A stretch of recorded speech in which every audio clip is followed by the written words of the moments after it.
ওগো শুনছো, তোমাকে আমার কিছু কথা বলার আছে। এখন কি বলবো নাকি রাতে বলবো? আমার কিন্তু বাবা ভালো লাগছে না। সে কি কথা গো গিন্নি? হঠাৎ করে তোমার মনের আবার কি এমন হলো? না না না, এখনই বলে ফেলো। মানে বলছিলাম কি, তোমার ছোট ভাই গত বছর হলো মারা গেছে, কিন্তু এখন চিন্তা করে দেখো, সারা দিন তুমি বাহিরে কষ্ট করে এই সংসারটা চালাচ্ছ, আর আমি এইদিকে ঘরের সমস্ত কাজ করছি। আর ওইদিকে খেয়াল রেখেছো, তোমার ছোট ভাইয়ের বউ দিব্যি সারাদিন ঘরের ভিতরে পায়ের উপর পা তুলে খায় আর ঘুমায়। আচ্ছা, এটা কি মানা যায় বলো? আহা গিন্নি, ছোট ভাইটা মারা গিয়েছে তো কি হয়েছে, তাই বলে কি তুমি সংসারের সব কাজ করবে? আচ্ছা, আমি ছোটটাকে বলে দিচ্ছি যেন তোমার সাথে হাতে হাত লাগায়। না না না, ওসব কথা বললে চলবে না। আমার সাথে হাতে হাত লাগিয়ে কাজ করবে, সেটা আমি কখনোই চাই না। হ্যাঁ, বুঝতে পেরেছি। তা এখন কি করতে হবে সেটা আমাকে বলো। তোমার এখানে কিছুই করা লাগবে না, তুমি শুধু চুপটি মেরে বসে থাকো আর দেখো আমি কি করি। আমি আজকেই শাশুড়ি মাকে ইচ্ছে মতো শাসাবো। হয়তো এই বাড়িতে আমরা থাকবো, নয়তো এই বাড়িতে তার ছোট ছেলের বউ থাকবে। সেটা না হয় তুমি ঠিক কথাই বলেছ, কিন্তু মেয়েটাকে যদি বাড়ি থেকে বের করে দেই তাহলে কোথায় যাবে? তার তো এই দুনিয়াতে বাবা মা বলতে কেউ নেই। তুমি ওই শেফালির কথায় নাচানাচি করছো, তাই না? আমি সব বুঝতে পেরেছি। আমি আজকেই একটা শেষ কথা বলে দিলাম, ওই মেয়েটা হয় বাড়িতে থাকবে, নয়তো আমরা বাড়িতে থাকবো। আমরা বাবা শুধু শুধু এই মেয়েটাকে কামাই রোজগার করে খাওয়াতে পারবো না। এই আমার শেষ কথা। কি হয়েছে শাশুড়ি আম্মা, হঠাৎ করে আমাকে এই উঠোনে ডেকে নিয়ে আসলেন যে? শোনো পোড়ামুখী মেয়ে, আমার ছেলেটাকে তো মেরে ফেলেছিস, এখন এই বাড়িতে থেকে কি করবি শুনি?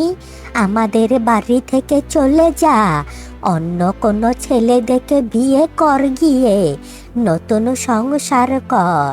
এ আপনি কেমন কথা বলছেন মা? আপনার ছেলেকে আমি কেন মারতে যাব? আপনার ছেলে একটা দুর্ঘটনায় মারা গিয়েছে। আর আর আপনার ছেলেই আমার প্রথম বিয়ে। আমি আমি আর কাউকে বিয়ে করতে পারবো না। ও আচ্ছা, আমাদের এই সয় সম্পত্তি সব হাতানোর জন্যই তুই শয়তান মেয়ে এইখানে এসেছিস, তাই না? আমার ছেলেটাকে তো খেয়েছিস, তাতেও তোর শান্তি হয়নি। ঠিক আছে, শোন, এই বাড়িতে তোকে থাকতে হলে এই ঘরের যাবতীয় কাজবাজ সব তোকে করতে হবে, বান্দির মতো খাটতে হবে। এ আপনি কেমন কথা বলছেন মা? আমি তো সংসারের সব কাজই করি। সকালবেলা ঘুম থেকে উঠে গরুর গোয়ালঘর পরিষ্কার করি, তাদের খাওয়াই দাওয়াই, এরপর সংসারের কাজ কাম সবই তো আমি করি। রান্না বান্না থেকে ধরে যা কিছু কাজ আছে সব তো আমিই করি। তারপরেও বলছেন এতে আপনাদের হবে না? আর কি করলে হবে বলুন তো মা আমাকে? ছি ছি ছি ছি ছি ছি, তোকে তো বৌমা বলতেও আমার ঘৃণা লাগে। শোন মেয়ে, আজকে থেকে একটাই কথা চলবে, হয়তো ঘর থেকে বের হয়ে যাবি, আর নয়তো থাকতে চাইলে ঘরের সব কাজ কাম তোকেই করতে হবে। আমার হাত পা টিপে দিতে হবে, বড় বৌমার হাত পা টিপে দিতে হবে।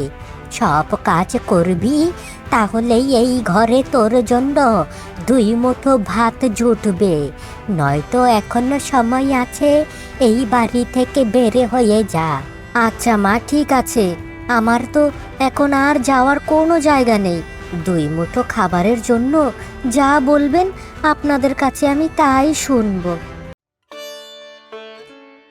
এই বৌমা, বৌমা, কোথায় যাচ্ছ? কথা তো এখনো শেষ হয়নি গো। মা গো, আমার খুব ক্ষুধা লেগেছে, আমি কটা ভাত খেতে যাচ্ছি। কি, এত বড় সাহস? আমাদের থেকে অনুমতি না নিয়েই রান্নাঘরে খেতে যাচ্ছ? এত বড় সাহস তোমাকে কে দিয়েছে বৌমা, হ্যাঁ? ইস, দেখেছেন মা, দেখেছেন, জামাই নেই, এখন খাওয়ার জন্য পাগল হয়ে গিয়েছে। এই, একটা জামাই নিয়ে এসে তার কামাই করা টাকা দিয়ে ভাত খাস।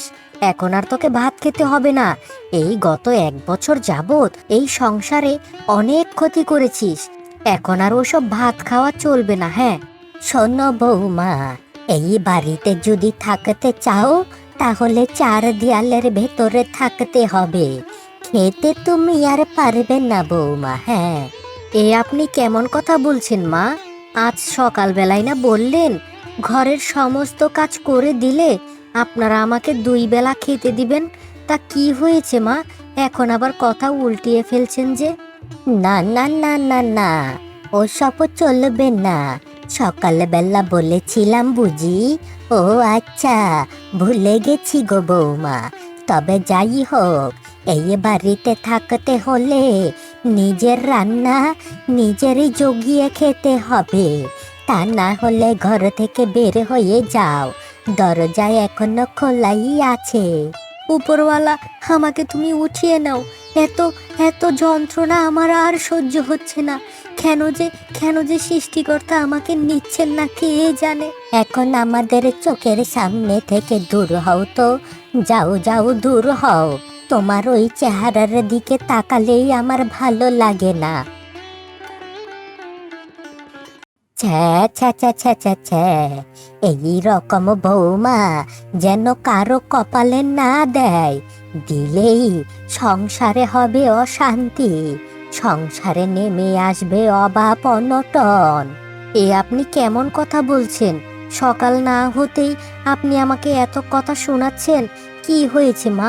আমি আপনাদের কি এমন ক্ষতি করেছি? বলুন তো, আমাকে বলুন। এই কথা বলবো না তো কি বলবো? নম নম করে মুখে মিষ্টি তুলে দিব নাকি? তুই সংসারে আসার পর থেকেই আমার ছেলেটা মারা গেছে। আমার ঘরে অভাব অনটন দেখা দিয়েছে। মাগো, জন্ম মৃত্যু তো ওই উপরওয়ালার কাছে। উপরওয়ালা আপনার ছেলেকে হায়াতে রাখেনি, তাই মারা গিয়েছে। তাই বলে কি এইভাবে আমাকে দোষারোপ করবেন? বলুন মা। চুপ অপয়া মেয়ে কোথাকার, কোনো কথা বলবি না। আমার ছেলেকে দিয়ে তোকে বিয়ে করানোটাই সবচেয়ে ভালো ভুল ছিল। আগে তো আমি বুঝতে পারিনি, এখন ঠিক হারে হারে বুঝতে পারছি। তুই একটা পেতনি, আমার ছেলের ঘাড়ের উপর উঠে ছেলেটাকে মেরে ফেলেছিস। মা, দয়া করে আমাকে এইভাবে কথা শোনাবেন না। আমাকে এখান থেকে তাড়িয়ে দিলে আমি কোথায় যাব বলুন? আমার তো এই দুনিয়াতে বাপ মা কেউ নেই। আমি কোথায় যাব মা? দয়া করে আমাকে এইসব কথা শোনাবেন না। চুপ কর রাক্ষসী ডাইনি বুড়ি। আমি যতক্ষণ না পর্যন্ত তোকে এই বাড়ি থেকে বের করতে পারছি ততক্ষণ পর্যন্ত আমার মনে শান্তি নেই। আমার ছেলের ঘাড়ে উঠে ছেলেটাকে মেরেছিস, এখন এই সংসারটাকে ডুবানোর জন্য এই ঘরে এখনো রয়েছিস। তোকে তো আমি এই বাড়ি থেকে ছাড়া করবই করব। কি হয়েছে আকাশ? তুমি এই সকাল সকাল আমার পথ আটকালে যে? তা কিছু হয়েছে বুঝি? শোনো কাকিমা, তোমার জন্য আমার খুব মায়া হয়। প্রত্যেক দিন তোমাকে তোমার শাশুড়ি আম্মা খুব জ্বালাতন করে। দেখো গো, আমি তো এসব সহ্য করতে পারছি না। তাই তোমার ভালোর জন্য তোমাকে একটা উপদেশ দিতে এসেছি। তা কি এমন উপদেশ শুনি? যেটাতে আমার কাজে আসবে সেটা তো আমি অবশ্যই করব। হয়েছে কি কাকিমা, আমি চাচ্ছিলাম তুমি তাদের সংসার থেকে বের হয়ে চলে আসো, আর আমার কথা মতো একটা ব্যবসা শুরু করো, আর নিজের পায়ে দাঁড়াও। দেখবে তখন নিজের সুখ নিজের কাছেই থাকবে। আমার ওই বাজারে 2 বছর আগে একটা হোটেল ছিল, সেই হোটেলটা আমি বন্ধ করে রেখেছিলাম। 2 বছর পর এখন মনে হচ্ছে সেই হোটেলটা আবার চালু করব। তাই ভাবছিলাম তুমি যদি সেই হোটেলে ভাত ডাল বিক্রি করো তাহলে আমরা দুইজনে কিছু টাকা ইনকাম করতে পারবো। তাই নাকি গো আকাশ? এ তো তুমি খুব ভালো একটা কথা বললে। জানো জানো, ওই সংসারে আমার আর থাকতে ভালো লাগে না। আমাকে সারা দিনে শুধু 2 বেলা খেতে দেয়। আর সারা দিন কষ্ট করে কাজ করায়। আমার আর ওই বাড়িতে একদম ভালো লাগছে না। হ্যাঁ কাকিমা, আমি সবটাই জানি, তাই তো তোমার ভালোর জন্যই বলছি। চলো আমরা দুইজন মিলে ওই বাজারে একটা ভাতের হোটেল দিই, দেখবে খুব ভালো চলবে। হ্যাঁ আকাশ, তুমি আমাকে এই কথাটা বলেছ, সত্যি আমি খুব লজ্জা পাচ্ছি। দেখো, তোমার ভাইয়ের সাথে বিয়ে হওয়ার পর তোমার ভাই যদি মারা যায়, সেটা কি আমার দোষ বলো? বাঁচা মরা তো সব উপরওয়ালার ইচ্ছে। আর দেখো, তারা আমাকে যেই অত্যাচার শুরু করেছে, সত্যি আমার আর এক দণ্ড ভালো লাগছে না। তুমি যত তাড়াতাড়ি সম্ভব হোটেলটা চালু করো। আমি আমি আর ওই বাড়িতে থাকতেই পারবো না। হ্যাঁ গো কাকিমা, যা একটা অবস্থা হয়েছে, মানুষ যে এইরকম নিকৃষ্ট হতে পারে সেটা আমি তোমাদের পরিবার দেখেই বুঝতে পেরেছি। যাকগে, তুমি কোনো চিন্তা করো না, আমি যত তাড়াতাড়ি সম্ভব তোমার একটা না একটা ব্যবস্থা করবই। শাশুড়ি আম্মা, আপনার সাথে আমার একটা খুব গুরুত্বপূর্ণ কথা আছে। এখন বলবো নাকি একটু পরে বলবো? না বৌমা, বলো বলো, তুমি কি বলতে চাও বলো, আমি শুনছি। শুনুন মা, আপনাকে আমি একটা কথা বলি। এই সংসারটা কিন্তু আমাদের একটা জয়েন্ট পরিবার। এই জয়েন্ট পরিবারে থাকতে হলে সবাইকেই সমানভাবেই কাজবাজ করে থাকতে হবে। সেটা না হয় ঠিক আছে বৌমা, কিন্তু তুমি হঠাৎ করে এই কথা বলছো যে? কেন বলছি আপনি কি বুঝতে পারছেন না বুঝি? আপনার বড় ছেলে সেই সকালবেলা যায় কাজের জন্য, সারা দিন কষ্ট করে রক্তকে পানি করে তারপর ঘরে 2টা টাকা ইনকাম করে নিয়ে আসে। আর সেই টাকা দিয়ে কেন আমি আপনার ছোট বউকে খাওয়াবো বলুন? আমার কিন্তু এতে খুব রাগ গোসা হয়। সেটা তো আমিও বুঝতে পারছি, কিন্তু তুমি এখন কি করতে চাচ্ছ সেটা বলো। কি আবার? আপনি কি কিছু বুঝতে পারছেন না? আপনাকে আবার সবকিছু বুঝিয়ে বলতে হবে নাকি শুনি? না বৌমা, আমাকে কোনো কিছু আর বোঝানো লাগবে না। আমি তো আজকে সকালবেলাই ছোট বৌমাকে যা বলার বলেছি। এখন দেখি ছোট বৌমা কি করে। শুনুন মা, আপনাকে একটা কথা পরিষ্কার করে বলে দিচ্ছি। হয়তো তাকে আপনি বাড়ি থেকে বের করবেন, আর নয়তো আমরা দুইজন এই বাড়ি থেকে বের হয়ে যাব। তারপর আপনি আপনার ছোট বৌমাকে নিয়ে কিভাবে থাকবেন সেটা আপনার বিষয়। তুমি কি কথা বলছো গো বড় বৌমা? না না না, তোমাকে এই বাড়ি থেকে চলে যেতে হবে না। দরকার হয় আমি ওই ছোট বৌমাকে এই বাড়ি থেকে বের করে দেব, বুঝতে পেরেছো? ঠিক আছে মা, সেটাই যেন আপনার মাথায় থাকে। আর একটা কথা শুনুন, এই মেয়েটা আমাদের এই সংসারে যবে থেকে এসেছে তবে থেকেই এই সংসারে অভাব অনটন দেখা দিয়েই আছে। তাই বলে কি, আমার কথা শুনুন, হয়তো আমরা থাকবো, নয়তো ওই মেয়েটাকে এই বাড়ি থেকে আপনাকে বের করতেই হবে। কাকিমা, কাকিমা তুমি এসেছো? সেই কখন থেকে তোমার জন্য দাঁড়িয়েছিলাম গো। হ্যাঁ, কি আর বলবো আকাশ তোমাকে, সবই আমার কপাল গো কপাল। আগে যদি জানতাম কপালে এইরকম হবে, তাহলে কোনোদিন এই সংসারে আমি আসতাম না। তুমি কেমন কথা বলছো কাকিমা? কপাল বলতে কোনো কিছুই নেই, মানুষের কর্মের উপরই তার কর্মের ফল নির্ভর করে। সেটা না হয় ঠিক আছে আকাশ, কিন্তু তারপরেও মেয়ে মানুষের সমাজ বলতে একটা কথা আছে। সেই সমাজে একটা মেয়েকে অনেক কিছু মানিয়ে নিতে হয়। কিন্তু শোনো, তোমার জন্য আজকে যেই কারণে দেখা করতে এসেছি, আজকে আমি হাটে যাব, আর যাবতীয় যা যা জিনিসপত্র লাগে সব কিছু আমি কিনে নিয়ে আসব। আশা করি 3-4 দিনের মধ্যেই আমরা ওই হোটেলটা নতুন করে শুরু করে ফেলতে পারবো। তুমি সমস্ত রান্না বান্নাগুলো করবে, আর আমি এইদিকে কাস্টমার সামলাবো। ঠিক আছে আকাশ, খুব ভালো হবে তাহলে। আচ্ছা গো, এখন আমি আসি। বাড়ির কেউ যদি দেখতে পারে তোমার সাথে আমি কথা বলছি, তাহলে তো অনেক কিছু ভেবে নিবে। এমনও হতে পারে মুখে চুলকানি দিয়ে গ্রামেও ঘোরাতে পারে। চলি গো চলি। আরে আরে, এ কে? রান্নাঘরে কে? কি গো ছোট বৌমা, ইয়ে মানে মা, আমি আপনার ছোট বৌমা। কি, তোর এত বড় সাহস? তুই আমাদের কথা অমান্য করে এত রাতে রান্নাঘরে এসেছিস খাবার চুরি করে খেতে? না না না, এত বড় কলিজা তো ভালো না। তুই কি আমাদের কথা ভুলে গিয়েছিস নাকি? তোকে না বলেছি আজকে রাত থেকে তোর খাবার বন্ধ, নিজে নিজে ইনকাম করে খাবি? মাগো, মা কেন আমার সাথে এইরকম করছেন? আজকে সকাল থেকে আমি কিচ্ছু খাইনি। এই মাঝরাতে আমার খুব ক্ষুধা লেগে গিয়েছিল, তাই তাই না পেরে এই রান্নাঘরে খাবার খুঁজতে এসেছি। কি বললি? পোড়ামুখী কোথাকার! তোর খিদে লেগেছে? তুই রাস্তায় যা, মানুষের ধারে ধারে গিয়ে ভিক্ষে করে খা। আমার ঘরে তোর কোনো খাওয়া চলবে না, এই আমার শেষ কথা। এ আপনি কেমন কথা বলছেন মা? আমি আমি রাস্তাঘাটে ভিক্ষে করব, তাহলে আপনাদের মুখেই তো চুনকানি মাখবে, তাই না? কি বললি তুই হারামজাদি? আমাদের মুখে চুলকানি লাগানোর কথা বলছিস? আজ তো তোকে মেরেই ফেলবো। এই নে নে নে, লাঠির বাড়ি খা। ও মাগো, মেরে ফেললে গো! কে কোথায় আছো? কাকে ডাক দিস তুই?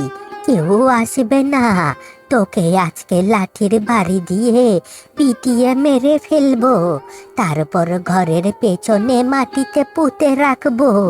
কেউ কিচ্ছুটি জানবে না। হ্যাঁ, কাকিমা, কাকিমা, খুশির সংবাদ আছে। আজকে হোটেল খোলার জন্য সব জিনিসপত্র আমি কিনে নিয়ে এসেছি। যাবতীয় জিনিসপত্র আমি আমার বাড়িতেই রেখেছি। আগামী কালকে দুইজন মিলে দোকানটা ভালোভাবে পরিষ্কার করে সমস্ত জিনিসপত্র দোকানে উঠিয়ে ফেলবো। কি বলো, কেমন হয়েছে? ও মা, তাই নাকি গো? এ তো খুব ভালো কথা আকাশ। কিন্তু জানো কি হয়েছে? কাল সকাল থেকে আজকে সকাল পর্যন্ত আমার পেটে একটাও দানা পড়েনি। উল্টো উল্টো কাল রাতে রান্নাঘর থেকে খেতে গিয়ে মার হাতে খুব লাঠির বাড়ি খেয়েছি। আমার খুব ক্ষুধা লেগেছে গো, কয়েকটা খাবার খাওয়াবি আমাকে? সে কি বলছো গো কাকিমা? কাল সকাল থেকে আজ অব্দি কিছুই তুমি মুখে নাওনি? হায় হায় হায়! ঠিক আছে, তাড়াতাড়ি চলো চলো, এখনই এখনই আমি তোমাকে দোকান থেকে খাবার খাওয়াচ্ছি। চলো, বাজারে চলো। আরে আরে, আমি কি দেখছি? এইটা দেখার আগে আমার মরণ হলো না কেন? তলে তলে এত কিছু চলছে, অথচ আমরা কেউ জানি না। ঠিক আছে, আজকেই এই কথা আমি শাশুড়ি মায়ের কানেই তুলবো। দেখি আজকের মধ্যেই এই শয়তান কোটনি বুড়িটাকে বাড়ি থেকে বের করবই করব। ছ্যা ছ্যা ছ্যা ছ্যা ছ্যা ছ্যা ছ্যা ছ্যা ছ্যা, এই পোড়া মুখিটি মুখ কালো করে এখন বাড়িতে এসেছে। এই মা, কিছু বলেন না? কি গো, তুমিও তো দেখছি ঠাই দিব্যি দাঁড়িয়ে আছো। এই মুখপুরিটাকে কিছু বলবে? তা কি হয়েছে? কি গো ছোট বৌমা, তুমি কি করে এসেছো? হ্যাঁ, তোমার মুখে বলবে নাকি আমার গিন্নির মুখ থেকে শুনবো?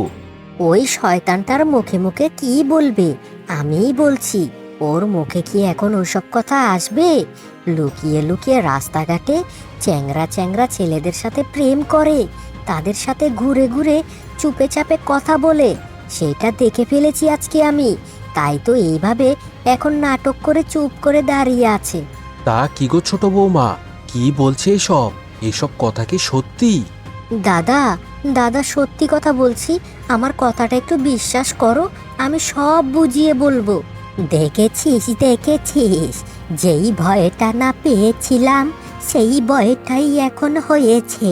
ছ্যা ছ্যা ছ্যা ছ্যা ছ্যা ছ্যা, আমার ঘরের সব মান সম্মান শেষ করে দিল। হায় হায় হায়, আমার ছোট পোলাটা মনে হচ্ছে মরেও শান্তি পেল না রে। ছি ছি ছি ছি ছি ছি, পরিবারের মান সম্মান নিয়ে টানাটানি। শুনুন মা, এই চরিত্রহীন মেয়েটাকে যদি এখন আপনারা বাড়িতে রাখেন, তাহলে আমি এখনই বাপের বাড়িতে চলে যাব। আর কোনো দিন আমি এই বাড়ি মুখো হব না। হয়তো সে এই বাড়িতে থাকবে, নয়তো আমি চলে যাব। কি করবেন সেটা এখন আপনারাই বুঝে নিন। এই মুখপুরি, তোর কোনো কথাই এখানে চলবে না। বেরিয়ে যা, বেরিয়ে যা আমাদের বাড়ি থেকে, এক্ষুনি বেরিয়ে যা বলছি। ঠিক আছে, চলে যাব, কিন্তু একটা কথাই বলে যাচ্ছি, আপনারা সবাই মিলে আমাকে ভুল বুঝলেন। একটা সময় আসবে, তখন এই ভুলটা আপনাদের ভাঙবে, কিন্তু সেই দিন আর আমি আপনাদের কাছে আসব না। এই কথাটাই বলে গেলাম। আরে কাকিমা, কি গো, কি হয়েছে তোমার? এই ভোর সন্ধেবেলা আমার দোকানের সামনে যে দাঁড়িয়ে আছো, কিছু হয়েছে বুঝি? কি আর বলবো আকাশ, সবই আমার কপাল গো কপাল। আজকে একটু আগে তোমার সাথে কথা বলেছিলাম বলে আমাকে আমাকে খারাপ উদ্দেশ্য করে অপমান করেছিল, আর এই বাড়ি থেকে বের করে দিয়েছে। এখন এখন আমি কোথায় যাব বলো? এখন তো আমার যাওয়ার কোনো জায়গা নেই। হ্যাঁ, তোমার কষ্ট দেখে তো আমারই খুব কষ্ট হচ্ছে। ইস, আমার হাতে যদি ক্ষমতা থাকতো তাহলে প্রত্যেকটাকে এখন ওই জেলের ভাত খাওয়াতাম। আকাশ, শোনো শোনো, তোমাকে একটা কথা বলি। যত তাড়াতাড়ি সম্ভব এই হোটেলটা চালু করো। আগামীকাল থেকেই এই হোটেলটা আমরা চালু করব। ঠিক আছে কাকিমা, তাহলে কাল সকাল সকাল আমি সব বাজার যন্ত্র করে রাখবো। তুমি রান্নাটা করেই হোটেলটা শুরু করে দিবে। আশা করছি হোটেলটা ভালোই চলবে। হ্যাঁ, তা কি গো, শুনলাম ওই ছোট নাকি বাজারে একটা ভাতের হোটেল দিয়েছে ওই আকাশের সাথে মিলিত হয়ে, কিন্তু 1 মাস তো হয়ে গেল, কোনো কি খোঁজ খবর রেখেছো? খোঁজ খবর আর রাখবো কি গিন্নি, সব খবরই তো আমার কানে আসে। গত 1 মাস যাবত এই হোটেলটা চালিয়ে তারা অনেক ভালো কিছু করে ফেলেছে। আমার থেকেও তারা ভালো টাকা পয়সা কামাচ্ছে গিন্নি। এ তুমি কি কথা বললি গো? জল এত দূর পর্যন্ত গড়িয়ে গেছে? না না না, সেটা তো হতে দেওয়া যায় না। হ্যাঁ, সেটা তো আমিও মনে মনে ভাবছি। তা তোমার মাথায় এখন কি ঘুরছে সেটা বলে ফেলো। এখন আমার মাথায় একটাই বুদ্ধি আসছে, কাল সকালবেলা তুমি আর আমি মিলে ওই শয়তানটার কাছে যাব, আর গিয়ে তাদের ব্যবসাটা কিভাবে বন্ধ করতে হয় তার জন্য ট্রেড দিয়ে আসব। আমরা কখনোই তাকে ওই ভাতের হোটেল চালাতে দিবই না। হ্যাঁ।